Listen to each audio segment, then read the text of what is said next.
Vamos, pessoal, recomeçar a segunda parte da nossa aula de hoje, dia 30 de abril de 2021.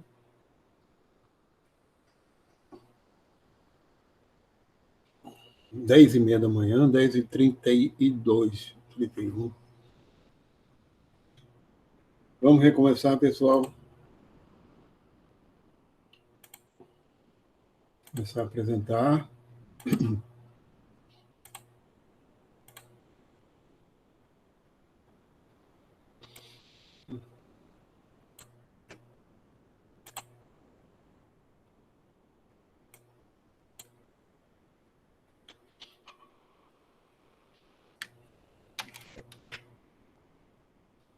Pronto. Vamos recomeçar.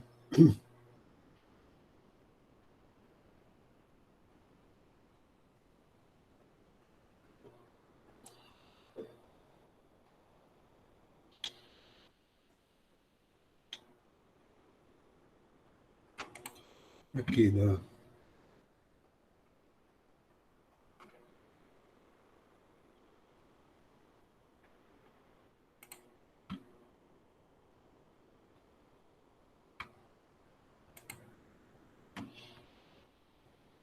Para concluir o que eu estava falando sobre Popper, certo? A questão do, por exemplo, do cisne negro, cisne branco. O grande problema, no caso de Popper, dessa formulação dele, é que as teorias científicas não são tão simples. É lógico que não são tão simples. Esse exemplo foi um exemplo para ser algo simplificado para ele explicar melhor o que ele queria dizer. Mas o que acontece na prática da pesquisa científica, como ele já também deixou bem claro, ao adotar o contexto da descoberta é diferente do contexto da justificação, que é o contexto da formulação de teorias, é um contexto de releitura dos resultados experimentais para ajustar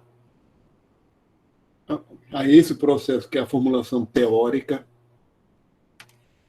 e que, no final das contas, na prática, muita coisa, quando é incoerente, acaba sendo deixada de lado mesmo. E a primeira justificativa para se deixar de lado muita coisa é que os resultados experimentais podem não ser bons por questão de erro experimental, que acontece muito quando se trabalha com pesquisa. Você está trabalhando com tecnologia de ponta, não é simplesmente observar se um bicho é branco ou preto. Muitas vezes são observações com muita tecnologia e, em muitos casos, muito sujeito a erros, ou pode ser que a estatística não seja adequada, o número de casos examinados não seja adequado, um número adequado, porque teve uma seleção tendenciosa, se deixou de observar coisas, e se teve, às vezes tem, estatística é fogo, né? Não é algo tão simples assim, quando a generalização a partir de dados analisados estatisticamente não é coisa simples. Então, eu costumo dizer o seguinte: quando a gente tem uma observação, digamos assim, do tipo desse exemplo dos cisnes negros, olha, a gente observou a vida toda que o cisne era branco, que seja, a teoria seria todo cisne é branco. A generalização a partir das observações individuais. Basta observar uma que um negro aí refuta a teoria. A questão não é tão simples. Falando nesse exemplo mesmo, a tendência, imagina um biólogo num momento que se acredita que todo cisne é branco, Aí um biólogo no campo observa um cisne negro. Aí ele conta para os outros. Eu observei um cisne negro, nós estamos errados. Existe cisne negro, nem todos são brancos. Sim, basta isso. Em termos práticos, basta isso. Ele tem que publicar o resultado. Para publicar, ele tem que embasar o resultado dele, o resultado que ele teve. E, se conseguir publicar, um bocado de gente pode até dizer: tem certeza que é cisne, não é uma outra espécie? Como é que demonstre que é um cisne mesmo?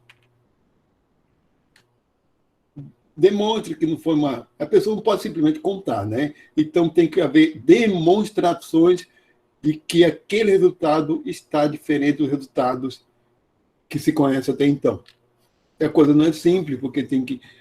A comunicação é pela publicação, e a publicação não é tão simples, porque tem que passar pelo crivo do editorial e dos avaliadores ali, né, que os editores mandam para avaliadores especializados, as cópias desses artigos que vão dar são os pareceristas, né, vão emitir dizendo se aquele trabalho é para publicar ou não é para publicar. A coisa não é tão simples. E, em geral, a comunidade científica acaba sendo muito conservadora por conta disso. Prefere não aceitar um resultado novo do que negar uma teoria antiga.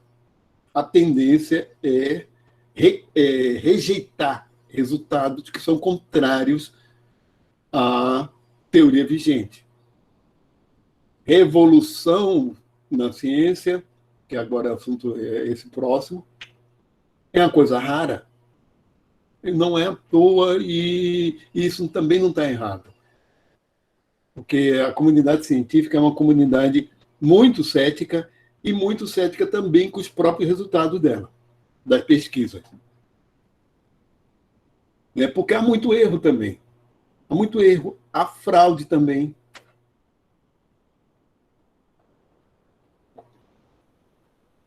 Três exemplos aqui esse foi o último, de Thomas Kuhn. Eu tenho esse livro, eu li A Estrutura da Revolução Científica. Revolução Copernicana e a Tensão Essencial. Thomas Samuel Kuhn, físico e filósofo da ciência americano. Esse trabalho daqui, 1957, esse aqui, Revolução Copernicana. Esse aqui é de 1962 e esse aqui é de 1977. É dele o conceito de paradigma do jeito que a gente usa hoje. Esse conceito de paradigma, que você já deve ter ouvido essa palavra um monte de vezes,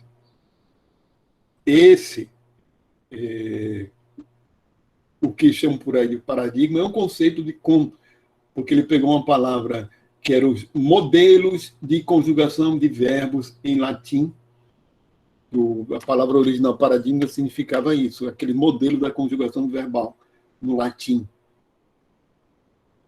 Aquelas estruturas. E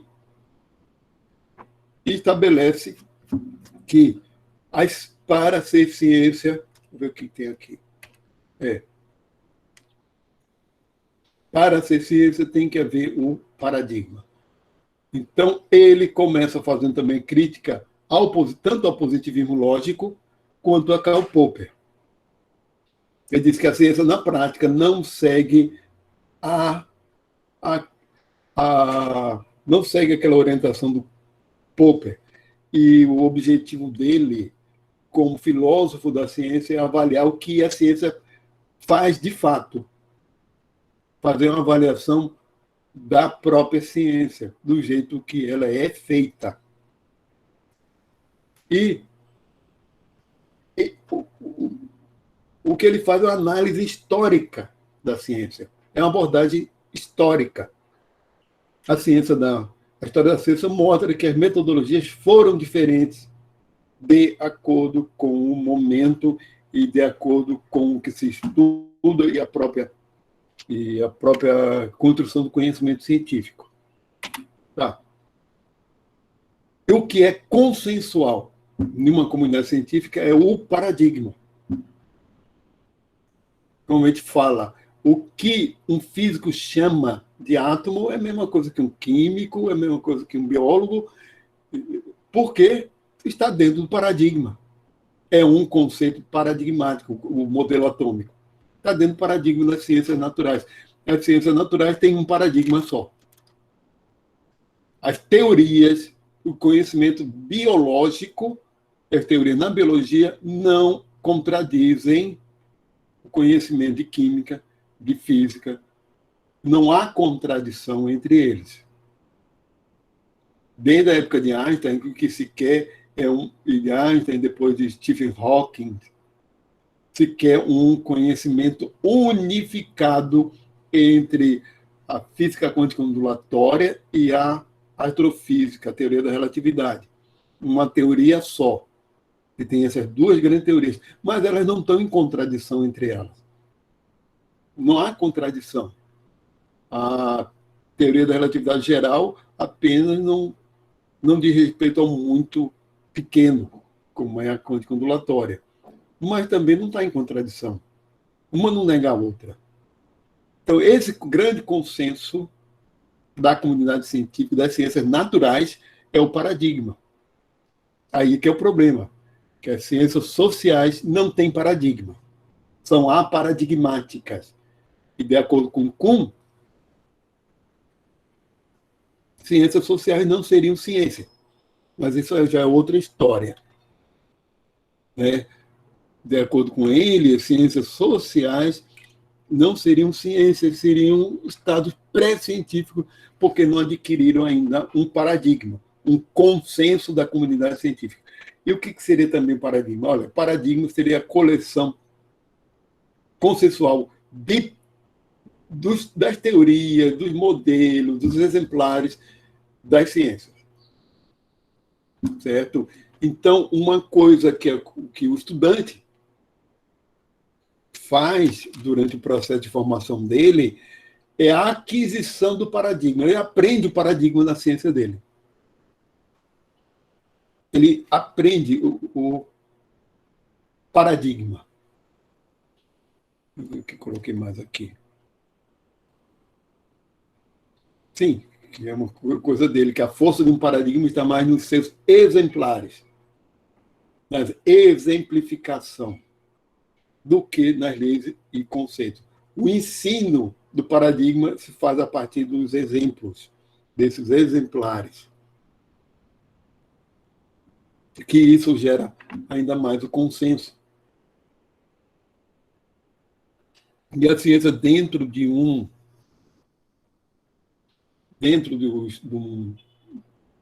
chamado paradigma, a atividade científica é uma atividade normal. É a chamada ciência normal. É a chamada ciência normal. A grande maioria a pesquisa científica hoje em dia é toda paradigmática, é toda as ciências naturais, né? Dentro desse consenso. E o que se faz de pesquisa? É para resolver problemas específicos dentro do paradigma, ou dentro de casos específicos.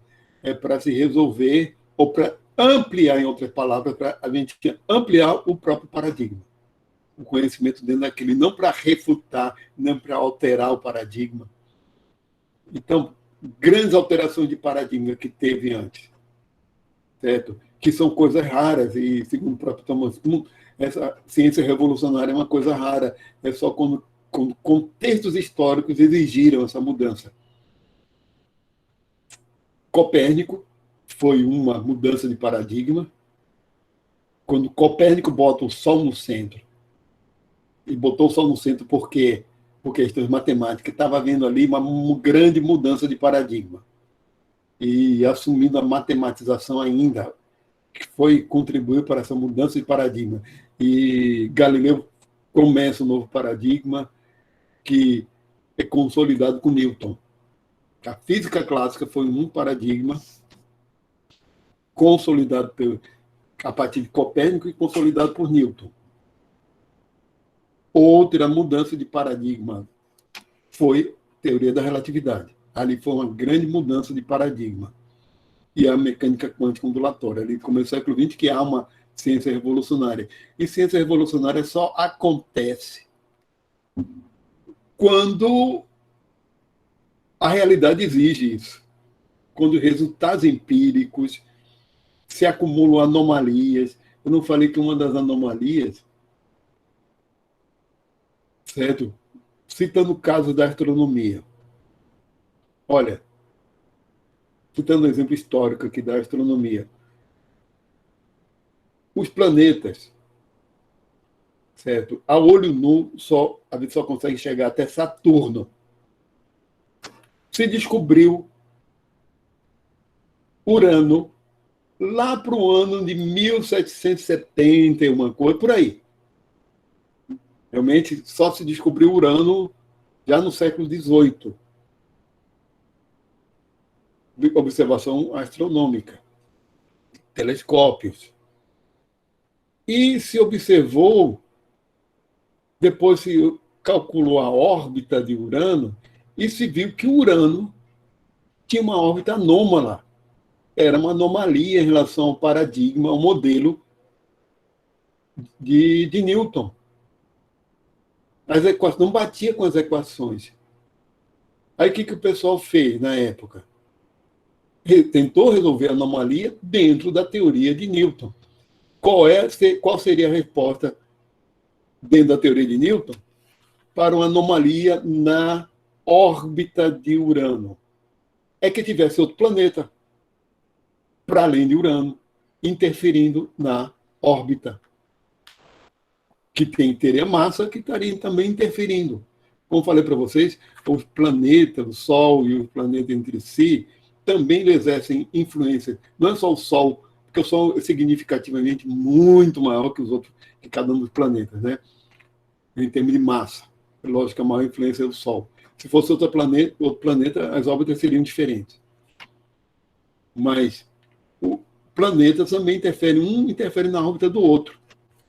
Então, uma explicação para aquela órbita anômala de Urano seria a presença de um outro planeta depois de Urano, e esse planeta.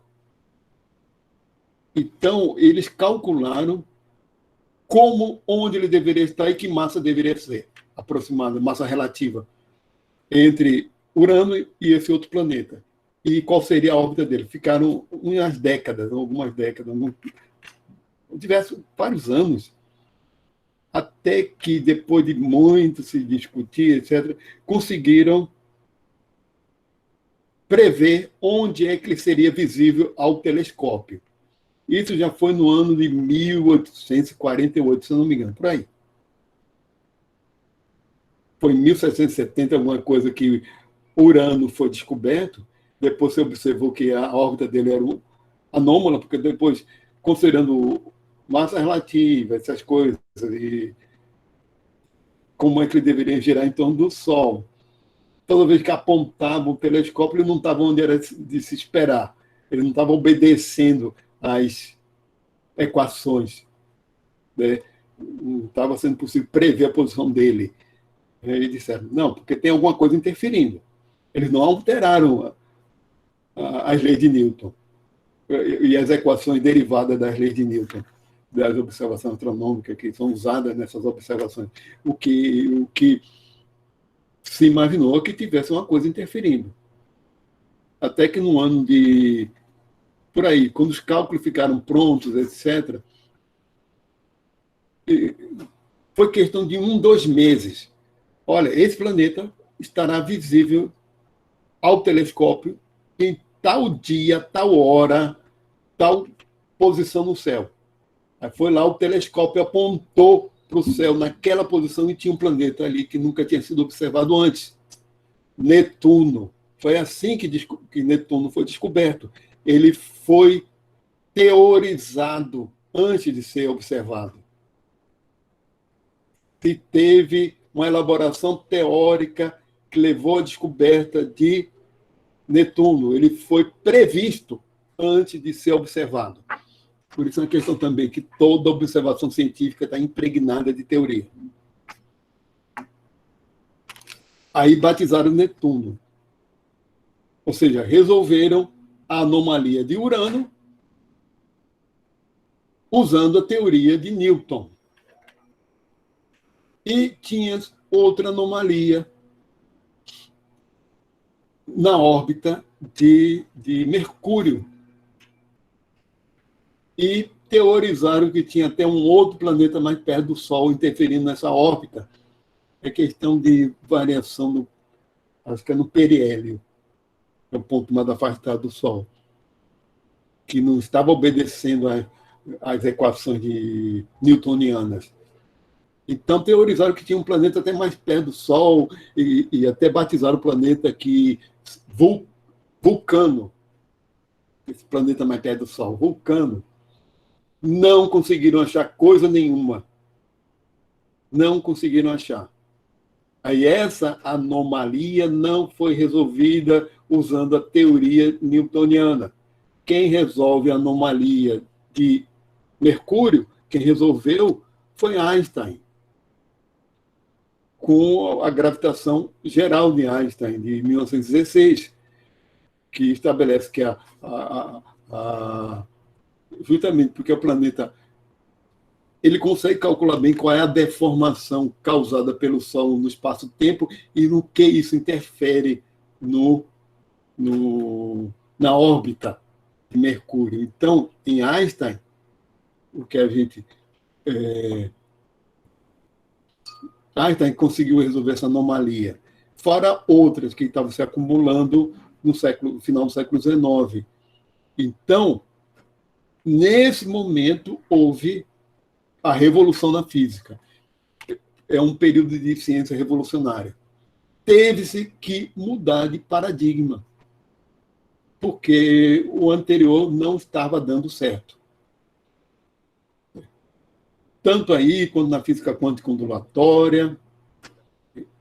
Agora, a biologia, por exemplo, não enfrentou nenhuma mudança desse tipo de paradigma. O que aconteceu na biologia foi uma consolidação do campo de conhecimento, porque genética, por exemplo, na época de Darwin não existia genética. Aquela teoria da pangênese, do pangenes, né, que fundiriam o conteúdo da informação hereditária do pai, se fundiriam com da mãe, né?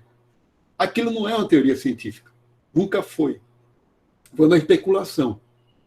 Não é uma teoria científica como é a física newtoniana, a física clássica. A primeira teoria hereditária sobre a hereditariedade científica é a mendeliana mesmo. E o que o tempo fez foi consolidar. Não houve mudança de paradigma, e sim consolidar o conhecimento de biologia dentro do paradigma das ciências naturais. E essa consolidação foi ao longo do século XX.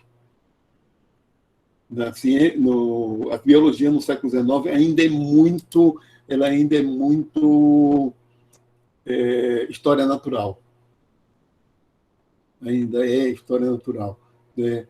Quando a fisiologia se torna bioquímica, biofísica, vai a nível molecular, aí sim, né? Quando a gente tem biologia, genética molecular, bioquímica, biofísica, quando explica os fenômenos no nível de moléculas e de reações químicas, e aí que a gente tem um paradigma da biologia em perfeita consonância com o da física. Então, em biologia, realmente não teve um período de ciência revolucionária. E a gente hoje passa por um período de ciência normal, que é a ampliação do conhecimento dentro do próprio paradigma. É chamado de ciência normal. A incomensurabilidade dos paradigmas é um conceito aqui de Kuhn, e que o paradigma se muda. Eles mudam. né? E um não se compara com o outro. Ou seja, um conceito de um paradigma já não pode ser avaliado por outro.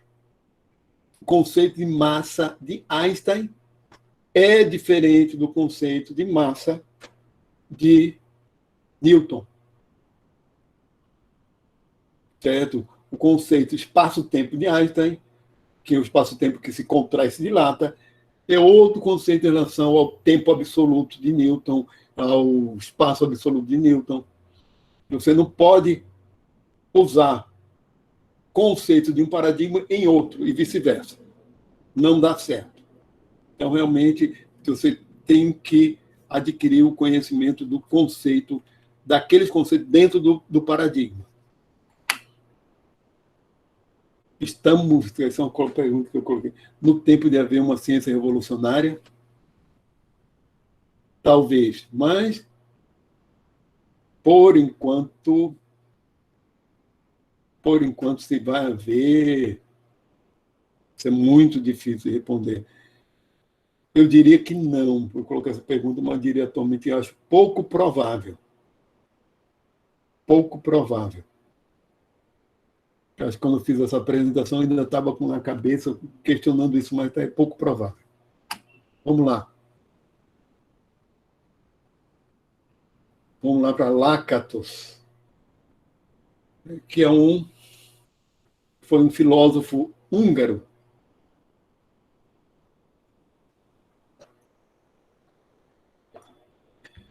que adotou o nome Lakatos.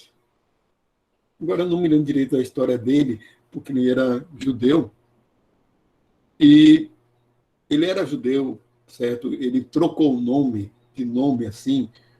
Mesma coisa foi Morin, que também trocou de nome, Edgar Morin, que é vivo ainda, durante a resistência francesa. Ele lutou, no caso, Morin lutou na resistência francesa e ele é judeu. E colocou um nome para um nome tipicamente francês como disfarce, né? Por causa da Segunda Guerra Mundial. E ele também, né? Lakatos também, por causa da Segunda Guerra Mundial, adota o pseudônimo e Imre Lakatos tirou-se Lipschitz, que é de família judaica. E, digamos assim, eu acho que o trabalho dele complementa o de Kuhn. Prova de refutações, a lógica da descoberta matemática, a metodologia da pesquisa dos programas científicos. Pesquisa científica dos programas, né? Metodologia da pesquisa dos programas científicos. Olha, ele divide, esse que tem aqui, é isso mesmo. Ele divide a ciência em, digamos assim, ele destrincha aquele conceito de paradigma. Em Kuhn, a gente não tem esse conceito. O conceito de quê? Que teoria científica tem um núcleo rígido e um cinto de proteção. Quase sempre é possível salvar uma teoria mudando as hipóteses auxiliares.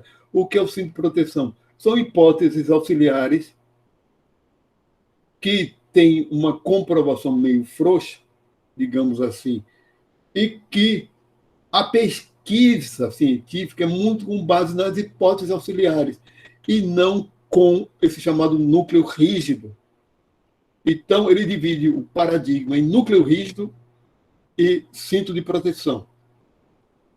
Então, o paradigma não acaba muito difícil de mudar, porque a ciência normal de Kuhn se faz em cima de hipóteses auxiliares, hipóteses complementares que vão sendo aperfeiçoadas e vão se refutando, corroborando outras, e vai assim, trocando, sem chegar a mudar o que interessa mesmo na teoria, que é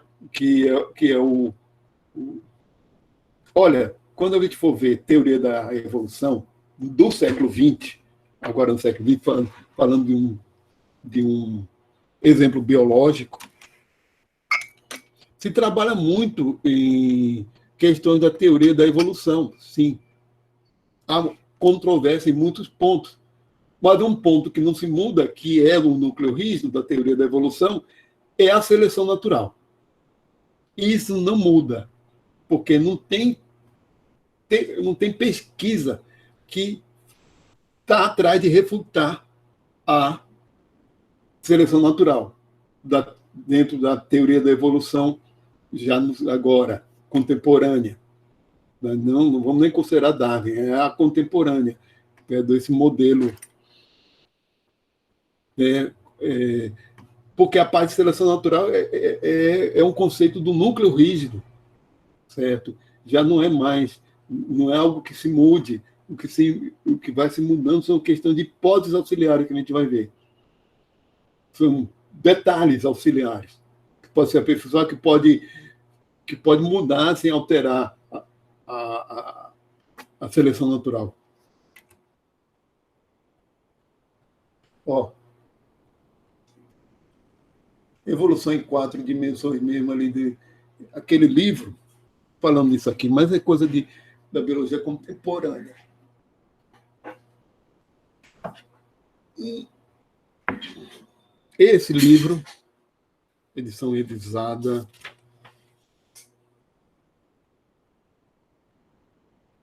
que é 2014, o original é 2007, Evolução em 4 dimensões,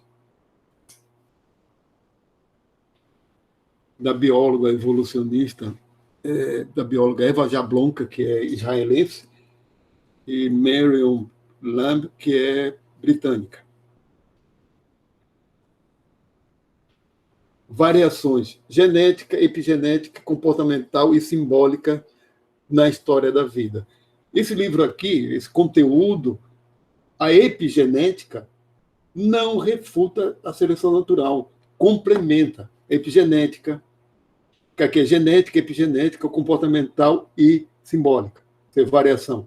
E em que impacta na evolução, certo?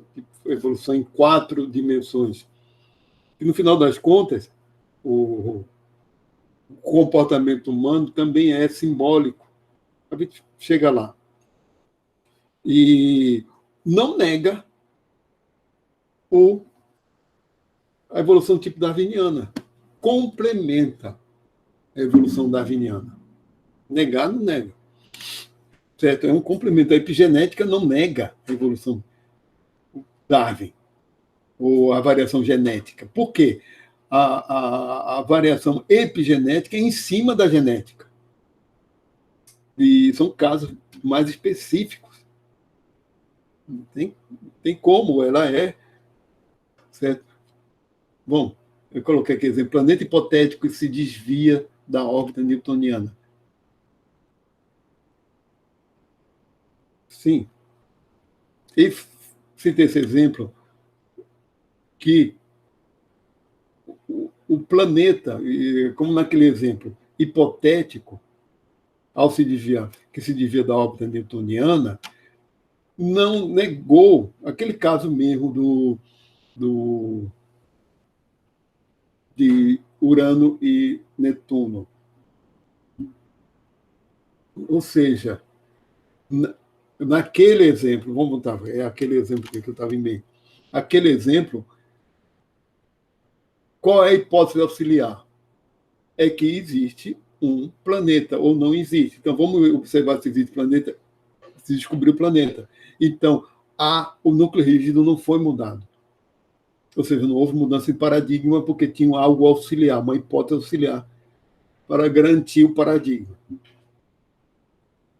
E, segundo Lakatos, as teorias científicas são irrefutáveis. O que simplesmente é uma sucessão de teorias ligeiramente modificadas. Aí, no caso, era totalmente diferente de Popper. Segundo ele, não é possível refutar a teoria científica. Mas como é que a gente muda? Como é que muda? Não. Olha, quer ver um exemplo? Einstein e Newton. Einstein, segundo Lakatos, não refuta Newton. Ele não refuta Newton.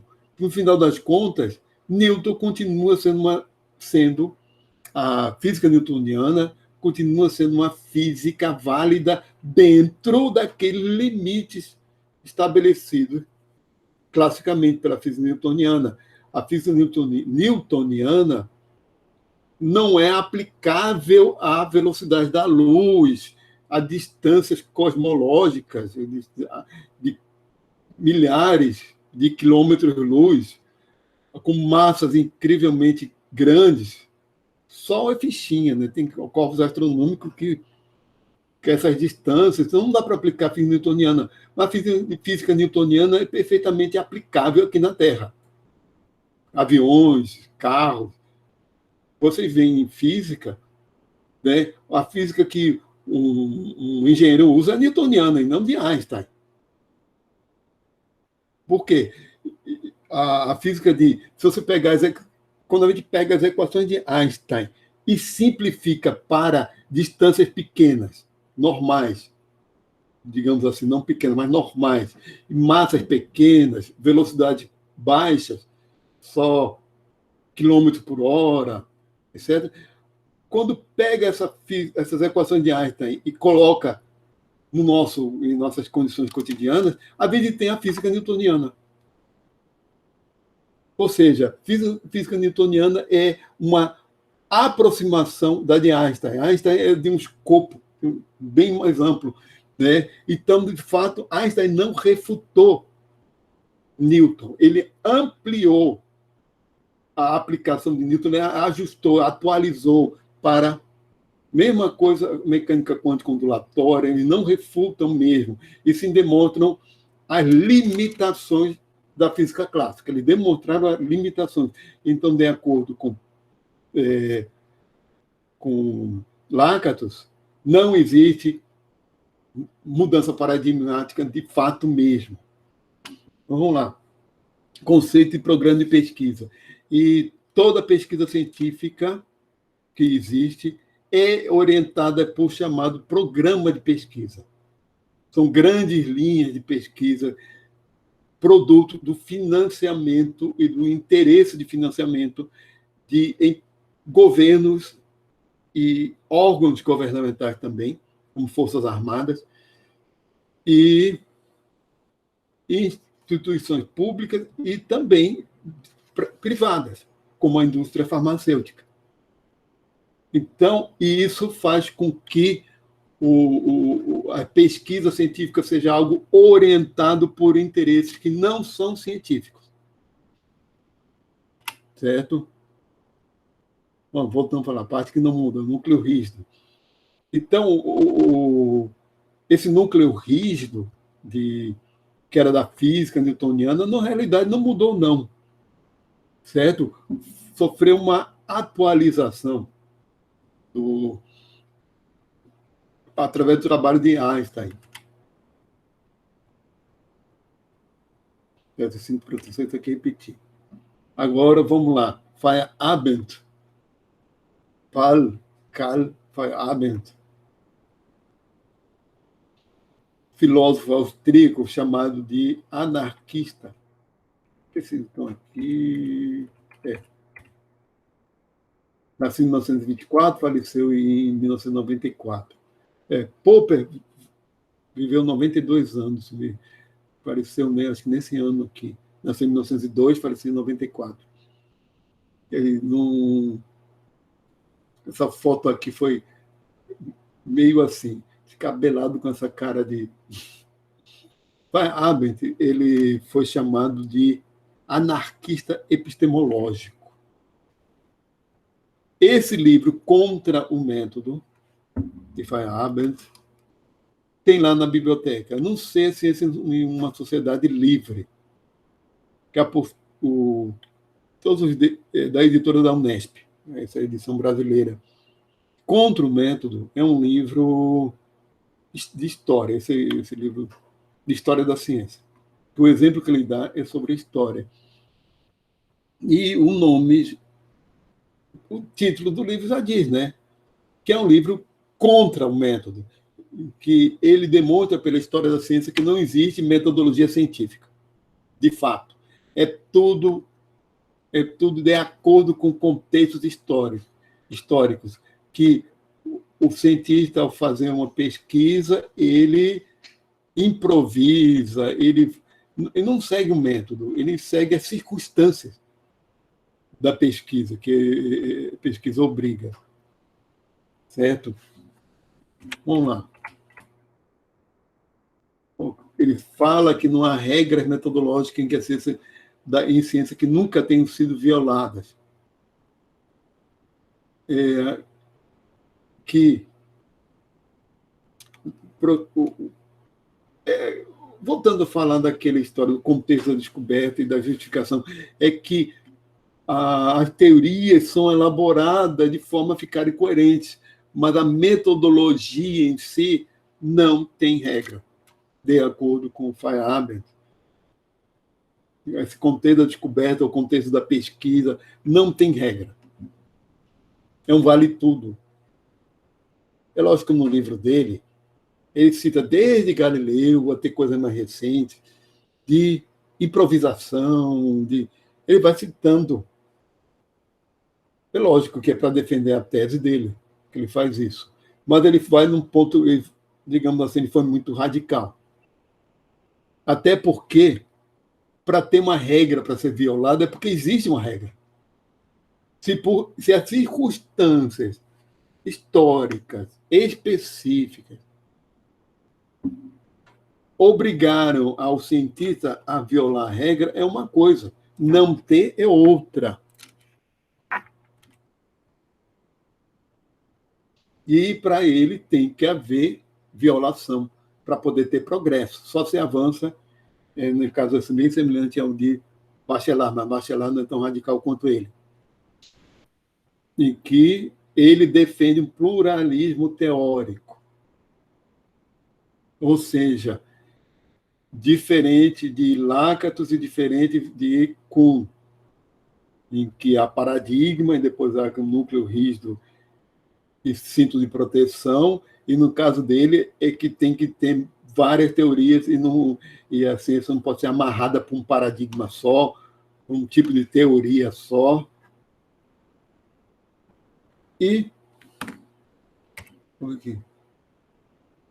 a ciência, como todos os empreendimentos humanos, não é racional. A racionalidade acontece a posteriori, dentro desse contexto da justificação, da elaboração da teoria, é que se bota a racionalidade, mas o empreendimento em si não é racional. E é lógico, falando de exemplos específicos, isso aí não. Realmente, o ser humano não é racional mesmo.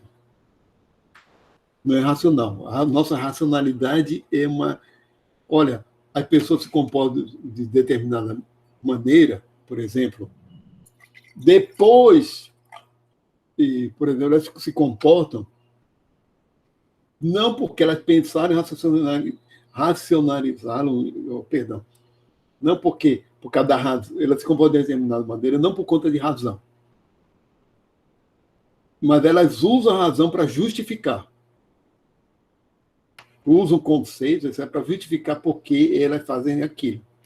Isso sim, mas isso é questão psicológica, certo?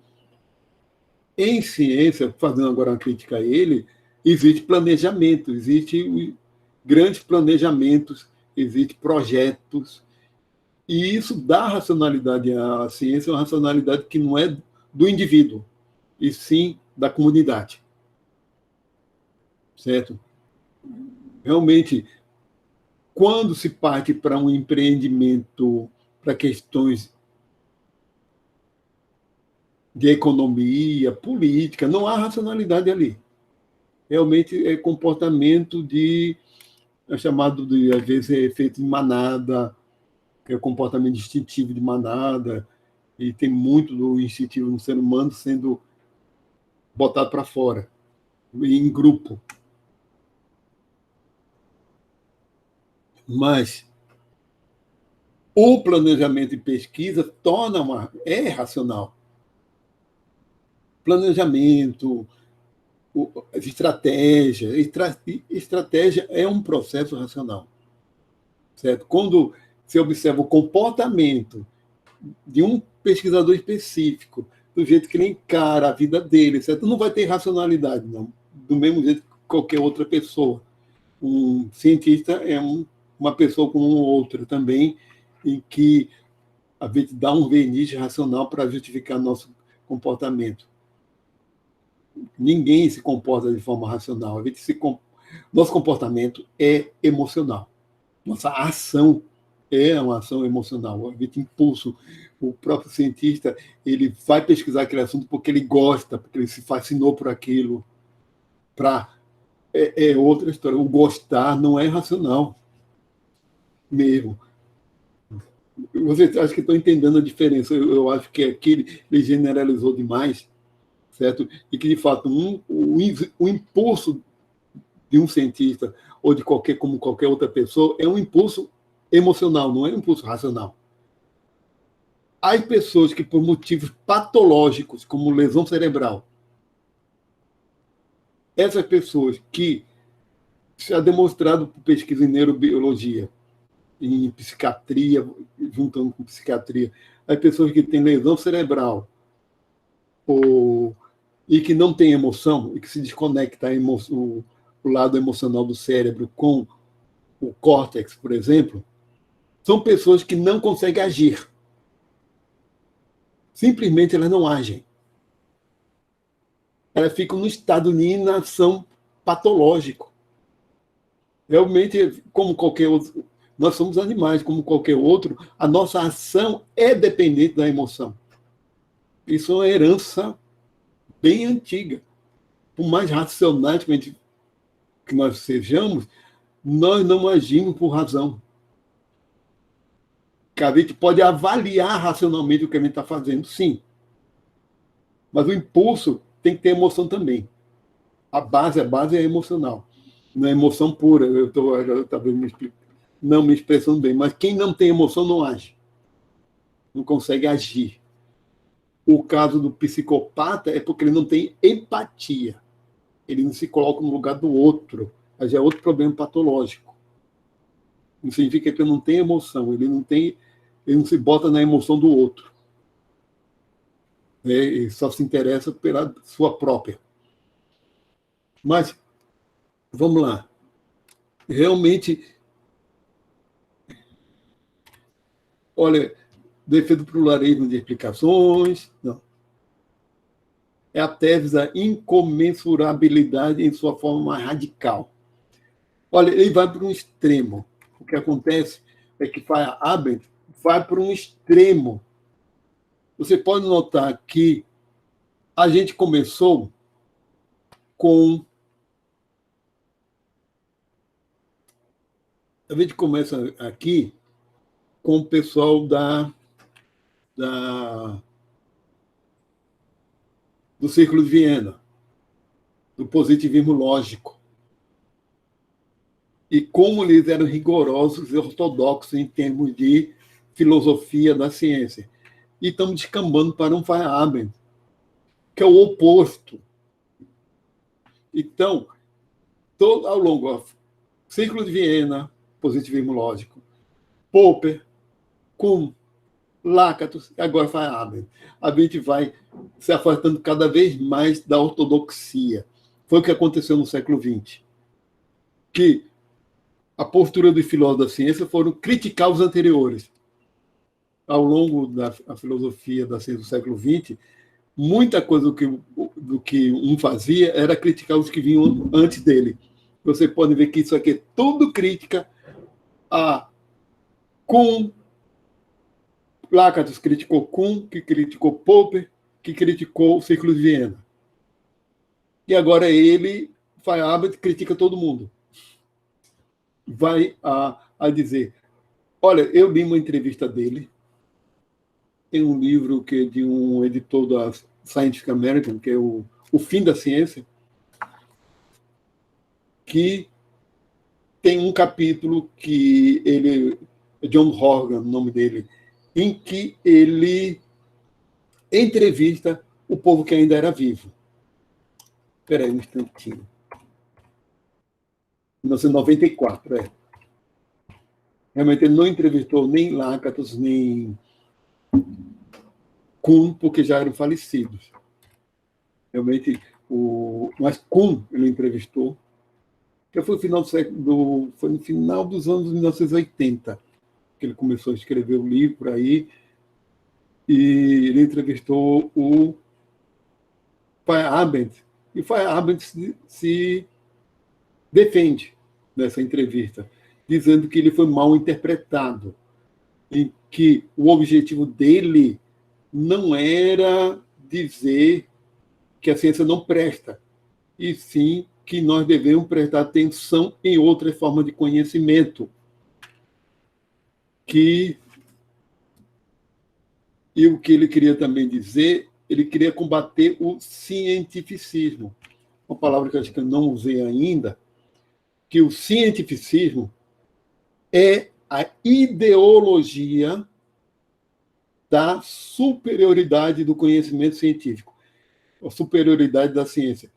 No cientificismo, a gente tem a ideologia que o conhecimento científico é algo superior, ou que os outros não valem, ou que a ciência é a melhor forma de conhecer.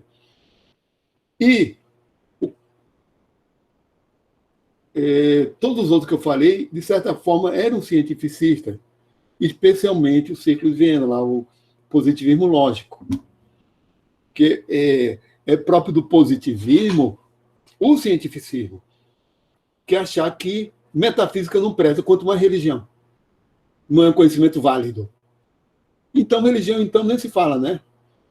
Para Conte, lembre-se do positivismo. O positivismo realmente é cientificista. É uma linha filosófica, porque positivismo não é ciência, mas é uma filosofia que nega a ciência, que nega a filosofia e valoriza só a ciência. Diz que ciência que é o conhecimento verdadeiro, que pode levar a gente a conhecer algo sobre a natureza, e que o resto é fantasia. E mesma coisa a gente pode falar do positivismo lógico, né? É cientificista nesse caso. Popper também é, apesar dele admitir que outras formas de conhecer podem ser verdadeiras, certo? Mas, na prática, a ciência se mostra mais eficiente para lidar com os problemas do mundo, certo? Então, tem essa superioridade da ciência. Agora, o cientificismo também tem umas implicações políticas, certo? Que é a chamada tecnocracia. A tecnocracia é a forma de gerir ações governamentais com base em dados puramente técnicos e se esquece da cultura tradicional daquela região. Como, por exemplo, na hora de se decidir construir uma hidrelétrica, se justifica apenas por questões técnicas. E a presença de povos naquela região é ou ignorado ou é considerado irrelevante. A população dali, uma população indígena ancestral daquela região, dá para viver em outro canto. O que interessa é a geração de energia elétrica naquela região. É o Dourado de Carajás, é um exemplo. O que interessa, então, às vezes usam justificativa técnica bem reducionista também, bem específica, e não se considera outras coisas para justificar, né? A ação governamental com base só na parte puramente técnica. Isso é tecnocracia, que está dentro do cientificismo. Certo? São os tecnocratas que fazem essas decisões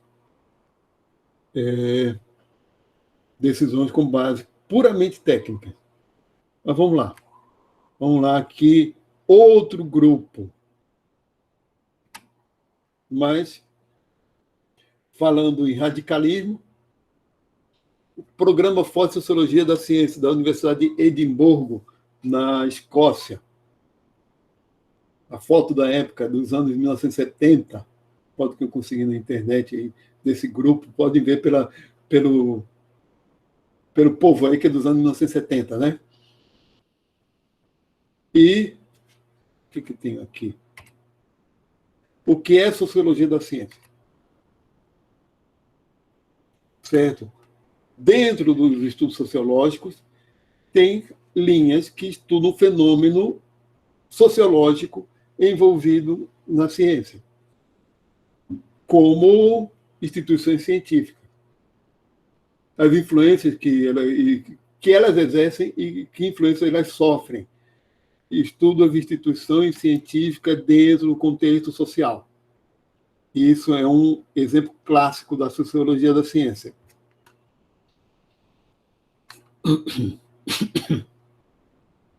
Um exemplo clássico da sociologia da ciência. Também aqui, olha, é outro exemplo de postura totalmente oposta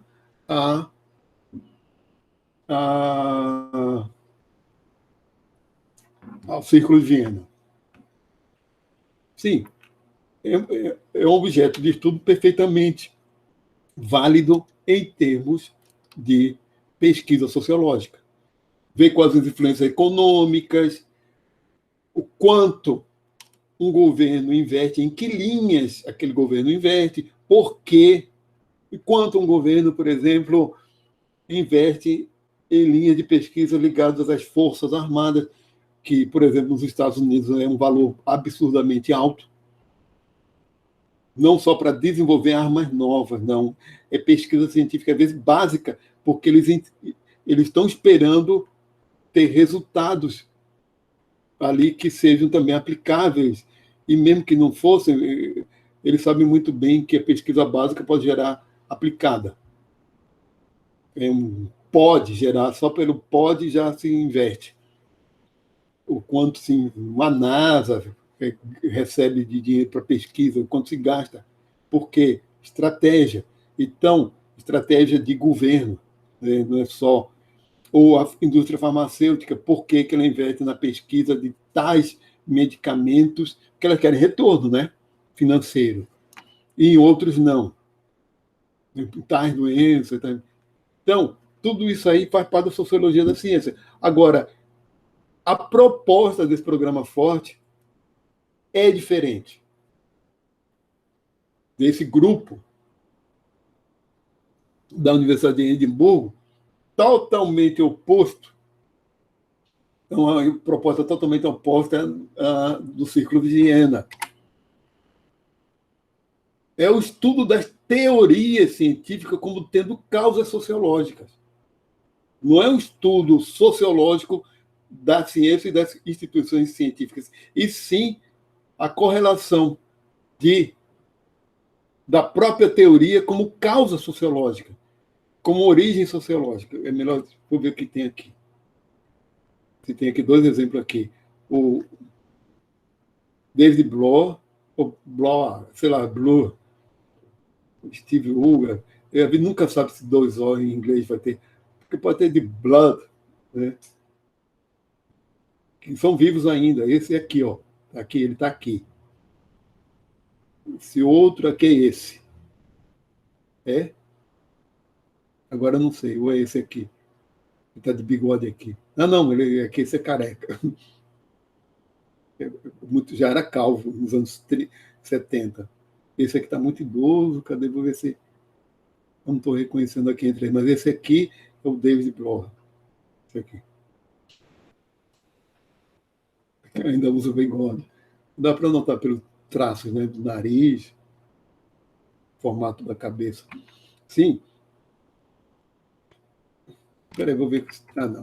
Ah, eu tenho que explicar. Depois eu vou falar de Bachelard hoje, ainda. Sociologia, desculpa, mas filosofia da ciência acaba sendo algo muito. Mas é bom ver exemplos práticos. Olha, eles, como sociólogos, esse grupo era um grupo de estruturalistas, ou pós-estruturalistas. O que é o estruturalismo? O estruturalismo, que surge na antropologia, é a abordagem que quer explicar o fenômeno social a partir das estruturas sociais, que as estruturas sociais são o conjunto de regras do funcionamento de uma sociedade. Começa na antropologia, como relações de parentesco. Como são as relações de parentesco naquele grupo tribal, por exemplo?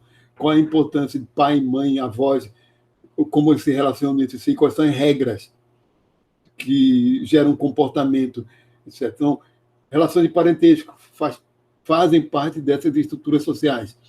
Relações econômicas, no caso de sociedades mais complexas, né? São as estruturas sociais e que geram a cultura, né? E isso, para eles, é a base das explicações sociológicas, certo?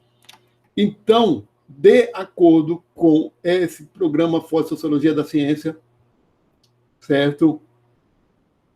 O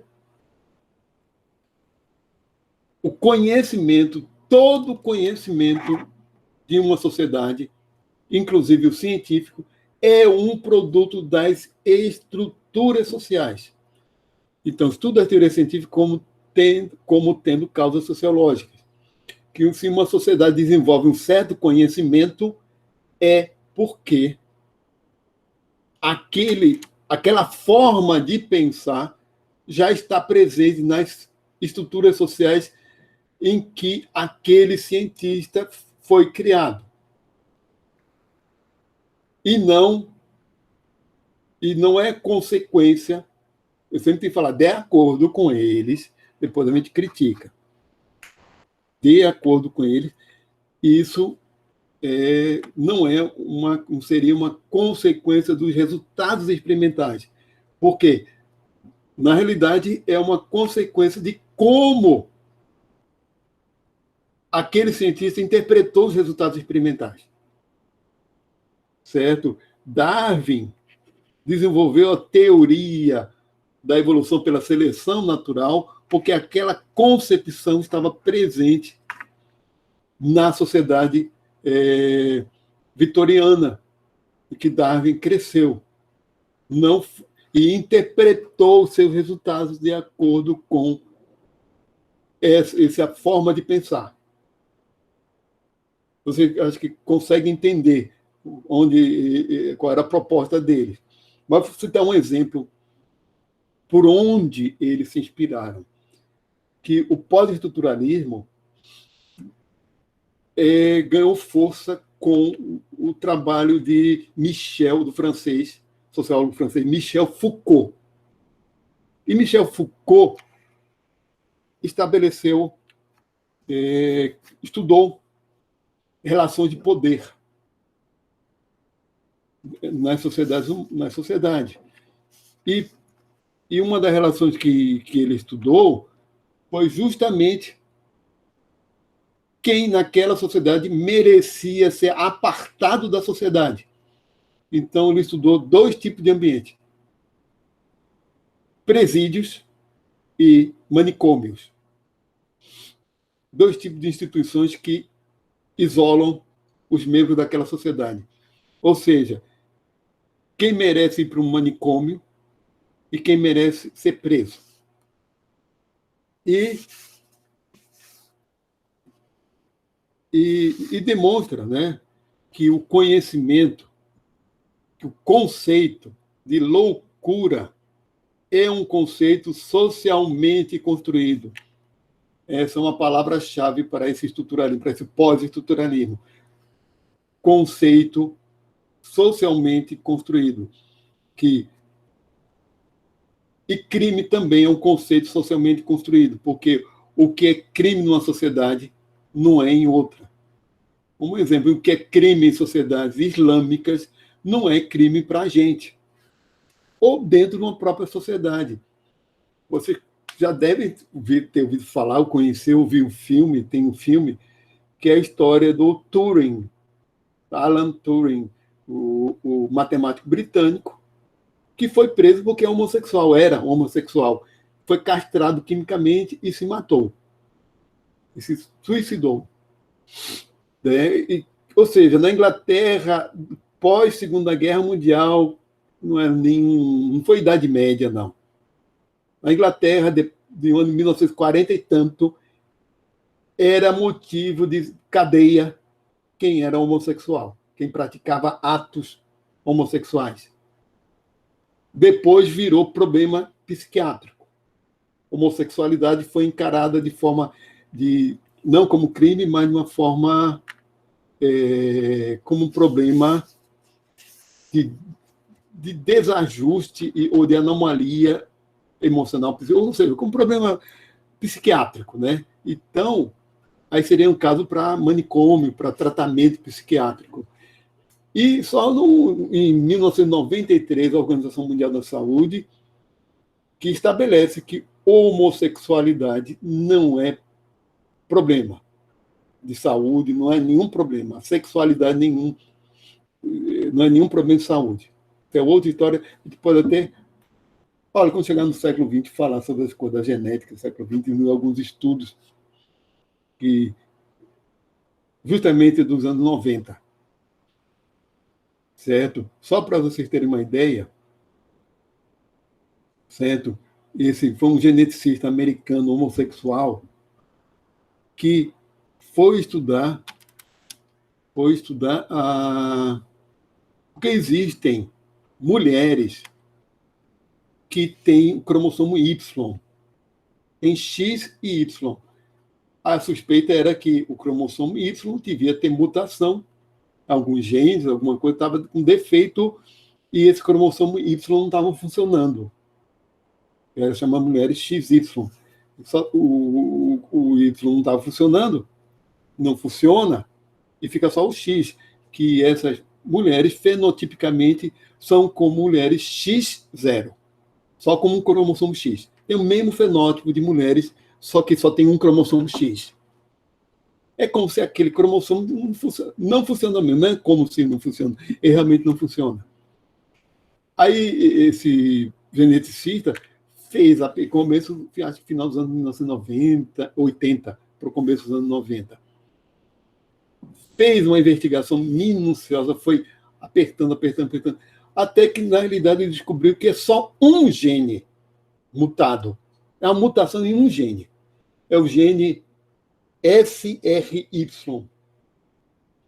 E que esse gene dispara o desenvolvimento embrionário da genitália masculina. Lá no embrião, quando ele começa a fazer a diferenciação sexual. O resto é consequência. É que ele dispara a genitália masculina. Sem ele, o que desenvolve é feminina e por causa do X. O resto é a consequência, que é a regulação gênica. Digamos assim, ele dá o pontapé para os outros. Sem ele, nem começa a ter essa diferenciação. Certo? Então, mas vamos lá. A questão de sexualidade, está falando tudo por causa da questão de sexualidade. Mas, quando parte para comportamento sexual, é a coisa mais complicada. E identidade sexual de gênero já complica mais. O que ele observou foi a formação da genitália masculina disparada por um gene no cromossomo Y. Certo? Para a genitália. O chamado sexo biológico mesmo. Que são três, né? Masculino, feminino e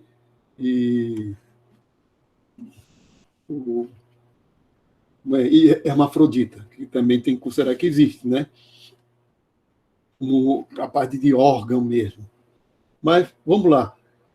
Então, esse pessoal pegou essas ideias de Foucault, de que todo conhecimento, que o conhecimento é socialmente construído, e considerava que todo conhecimento, inclusive o científico, é socialmente construído. Que é uma ideia muito da furada. Inclusive o conhecimento das ciências naturais. Você fala que o conceito de loucura é algo socialmente construído? Sim, porque é um conceito que muito de sociológico. Certo? De um tempo para cá, com o desenvolvimento da neurobiologia e o aperfeiçoamento da parte de conhecimento neural, está se descolando um bocado disso. certo? Ou o conceito de crime também, realmente tem muito de sociológico. Mas aí falar que todo conhecimento humano, inclusive das ciências naturais, é socialmente construído, é demais. É produto é uma relação causal entre as estruturas sociais e o conhecimento científico. Já é forçar um pouquinho a barra. A coisa está muito forçada. Tanto é que, depois dos anos 1980 para cá, houve uma reação contra essas posturas que são relativísticas. Há um relativismo muito grande aí. E também há intelectuais mais recentes intelectuais, não estou falando de charlatães, não, que aplicam o conhecimento de conceito que seria de mecânica quântica e usam o teorema da incompletude de Gödel, que é um teorema matemático, totalmente fora do campo de aplicação, e usa isso em sociologia de uma forma absurda também. É uma forma absurda. Tanto uma coisa quanto outra, de sociologizar demais o conhecimento científico, é, é, é questão de. Não sei. Você pode notar que o, é uma generalização muito grande. É lógico que o contexto social de um cientista, por exemplo, Darwin, ele teve uma influência do ambiente social em que ele estava inserido para desenvolver aquelas ideias dele e interpretar o resultado que ele tinha, com base para desenvolver a teoria da seleção pela teoria da evolução pela seleção natural. Mas isso é só uma parte da história. A outra parte são os resultados empíricos posteriores ao próprio Darwin que corroboraram Darwin e que até hoje cada vez mais se aperfeiçoam. Eu não mostrei para você, falando de Darwin, eu estava ali, aqui, A Origem das Espécies. Eu tinha um livro bem velho, dos anos 80, capa e brochura mesmo. Essa é uma edição mais. Aproveitei uma promoção da Amazon. Está aqui.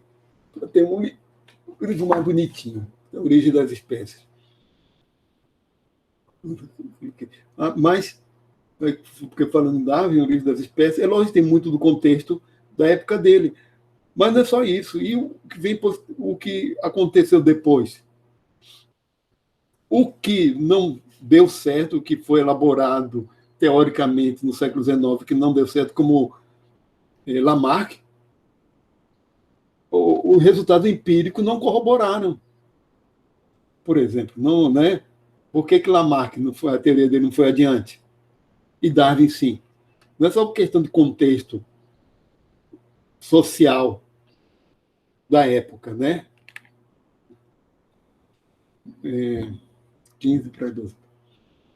Então, eles queriam estabelecer uma relação causal entre estruturas sociais, as estruturas e conhecimento científico. Ou seja, foi para um lado muito radical também. Olha lá, isso aqui está. Estrutura, método nas ciências naturais, sociais.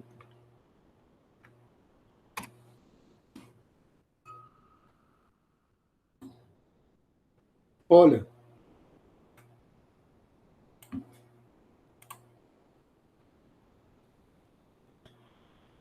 hum,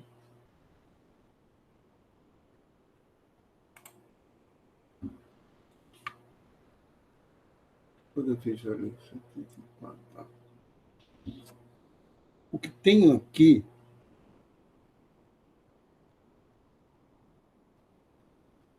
deixa eu ver se tem aqui, só para apresentar mais um.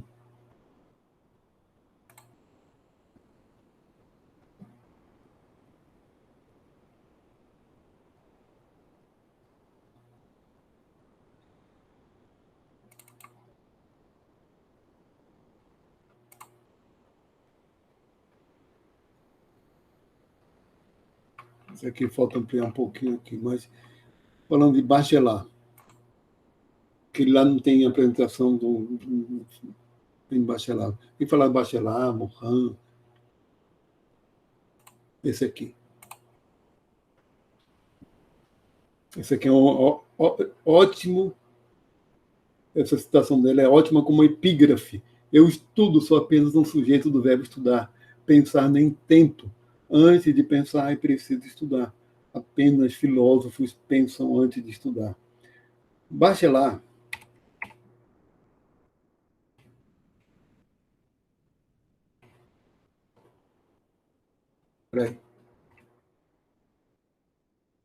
Certo. Passando aquilo ali para falar um pouquinho dele. Certo?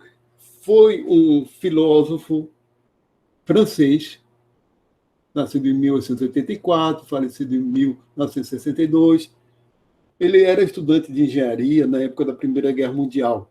Teve que largar os estudos e lutou na Primeira Guerra Mundial. E depois da Primeira Guerra Mundial, ele começou a ensinar ciências para crianças, certo? Por conta do... Espera aí um momento. Eu estou aqui porque tem só uma pequena parcela dos meus livros estão aqui. Essa aqui é a tese de doutorado dele. Que o título virou um título como livro, o ensaio sobre o conhecimento aproximado. Editora Contraponto. Essa aqui é a tese de doutorado dele, que foi em filosofia. E filosofia da ciência. Ele era principalmente um epistemologista, epistemólogo. Então, Bachelard é meio diferente dos outros que a gente viu, certo? Ele, como eu falei para vocês, ele começou a ensinar ciência depois da Primeira Guerra Mundial, porque foi um emprego que ele arrumou, etc. E ele tinha abandonado os estudos na área de engenharia. E se interessou por filosofia, ou seja, ele começou a estudar filosofia, fez um curso de filosofia, doutoramento em filosofia, fez um doutorado em filosofia, depois que ele já era professor de criança, de ciência. E na época, depois da Primeira Guerra Mundial, a crise na Europa era horrível. Ele estava se virando, né, para ensinar. E o interesse dele foi em epistemologia, especialmente em filosofia da ciência, certo? E que a proposta dele é que o conhecimento científico progride pela ruptura dialética entre o velho e o novo. Há uma relação dialética entre novas formas de conhecer com a antiga. E nessas novas formas de conhecer geram ruptura. Sem querer interpretar mal o que ele falava, certo? Bachelard, porque se pode interpretar que o conhecimento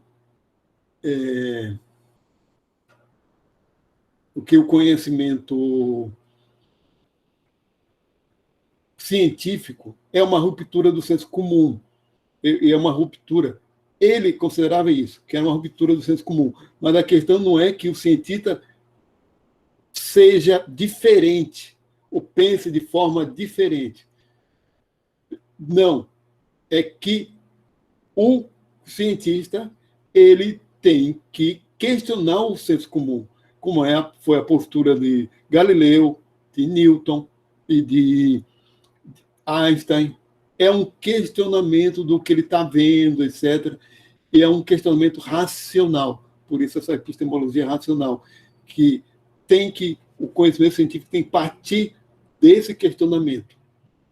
E esse questionamento gera ruptura, que o conhecimento científico é necessariamente diferente do conhecimento senso comum, certo? E o progresso científico se dá, ele é um pouquinho, em termos de metodologia, ele é um pouco anarquista, em que o progresso só existe se o novo, se haver improviso, se o cientista for capaz durante a pesquisa dele, não de repetir o que os outros fizeram, e de fazer uma coisa nova. Vamos lá. Aqui eu citando um conceito de Bachelard, um conceito que é ótimo para o ensino de ciência. É ótimo para a gente também entender, que é o conceito de perfil epistemológico, que o pessoal que faz pesquisa em educação e ciência usa muito a partir dos anos 1980 para cá. É um conceito que é dos anos 1930 e tantos, 40, por aí. Tem um livro dele dessa época, que é posterior à tese de doutorado dele. Conceito de massa.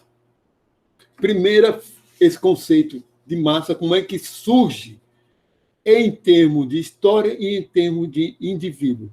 Primeira fase do conceito de massa é o conceito do realismo ingênuo. O que é o realismo ingênuo?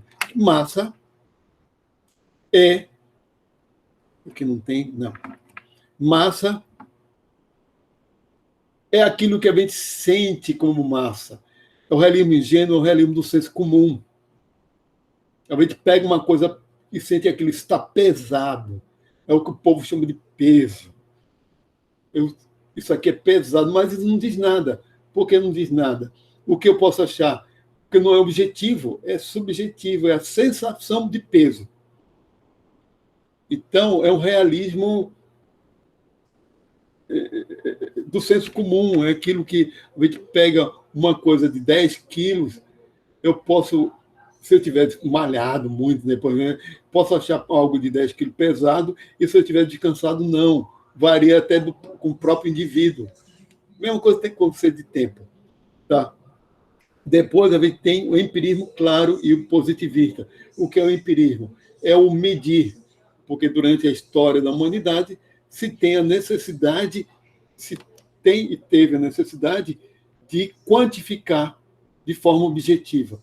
Porque 1 quilograma é 1 quilograma, não interessa se a pessoa acha leve ou pesada. Ou pesado isso. 1 quilograma é algo objetivo. É um referencial de medição. Mesma coisa, tempo. Uma coisa é a pessoa achar que demorou muito, outra pessoa dizer levou 30 minutos. Então, isso é um empirismo claro e positivista. É o medir. O racionalismo clássico da mecânica racional é pegar essas medições de variáveis diferentes e relacionar entre elas. Força igual a massa vezes aceleração. Então, massa deixa de ser algo puramente medido para ser uma variável que se relaciona a outras variáveis. Tem que terminar para você ver. Racionalismo completo, que é o da relatividade de Einstein. Para Einstein, massa não é algo absoluto. A massa de um corpo varia de acordo com a velocidade, porque cria uma espécie de inércia relativística lá. Quer dizer que um corpo na velocidade da luz, a massa tenderia ao infinito. Por isso, nada chega perto da velocidade da luz. Só fóton que não tem, praticamente não tem massa, eu acho que não tem, né? Eu sempre tenho essa dúvida. Viaja a velocidade da luz por conta se desloca, né? Se propaga a velocidade da luz por causa da ausência de massa. Sempre tenho essa dúvida minha antiga. Ou é porque a massa é extremamente pequena, um elétron não consegue se deslocar à velocidade da luz. Então, existe a massa inercial e a massa de repouso e a massa relativística para Einstein. E racionalismo discursivo é o de Dirac, em que é um conceito que eu não entendo. Toda vez que eu leio, às vezes eu leio e digo, não entendo porque eu não sou físico. Ele vai mais além. O Dirac, Paul Dirac, vai mais além de Einstein, certo? E que essa massa deixa de ser nem duas, relativística, e passa a ser mais abstrato ainda o conceito. Então, o conceito parte de um senso comum bem concreto, mas subjetivo, perdão, é um subjetivo concreto, de sentir, e torna-se extremamente matemático, abstrato. O que significa isso aqui? Eu coloquei aqui mais ou menos as proporções que tem no livro dele, que é no livro A Filosofia do Não. O que isso significa isso? Olha, é que ele fala que um determinado sujeito, à medida que vai aprendendo esses conceitos, e isso também desde criança, ele pode ser um físico que tenha, que conheça o conceito de massa de Paul Dirac, conhece o conceito de massa de Einstein e de Newton, e sabe muito bem disso, mas ele nunca incorpora todos eles. O cara pode ser físico e tenha conhecimento desse racionalismo discursivo, certo? De Paul Dirac, do conceito de massa, mas ele nunca vai deixar de ser alguém que sente a massa quando vai pegar uma mala pesada, que tem o senso comum, o sentir peso, sentir a massa. Ele não vai deixar de ser. E não vai deixar de ter o conhecimento da massa como uma variável, como nas equações de Newton. Ele colocou essas proporções porque ele disse que o que ele usa mais, o que ele usava mais, era o conceito, é o perfil epistemológico dele mesmo. Era as equações de Newton, que ele usava mais para as aulas, etc., em que Einstein e Dirac era uma coisa muito mais rara. Ou seja, o conceito de perfil epistemológico é que esses conceitos eles vão se incorporando, formando um perfil, e não sendo puramente superados. Certo? Tá aqui mais explicado. Realismo ingênuo, massa como algo percebido, subjetivamente, caráter concreto e subjetivo. Empirismo claro e positivista, massa como algo que deve ser medido objetivamente, caráter concreto e objetivo. Racionalismo clássico da mecânica racional, Newton. Massa como uma variável que se relaciona com outras variáveis, podendo ser abordada na forma de leis físicas. Racionalismo completo, relatividade, Einstein. Massa como um conceito não absoluto, deixando de ser uma só. Massa de repouso e inercial. Racionalismo discursivo, que é Paul Dirac, massa como propriedades também de cargas e fenômenos das partículas elementares. Certo? Falando assim, cada um deles. Então, o resto aqui, eu vou deixar uma pausa, porque o que eu mostrei agora são filósofos da ciência do século XX. Certo? Os contemporâneos, eu vou falar para a apresentação, né, no meio-dia. Os contemporâneos, eu vou falar, depois a gente vê alguma coisa de biologia contemporânea, biologia do século XX, caso Lysenko, por exemplo, na genética do século XX, teve umas aberrações, como o caso Lysenko, certo? Vou parar a apresentação, a gravação, perdão, interrompendo a gravação.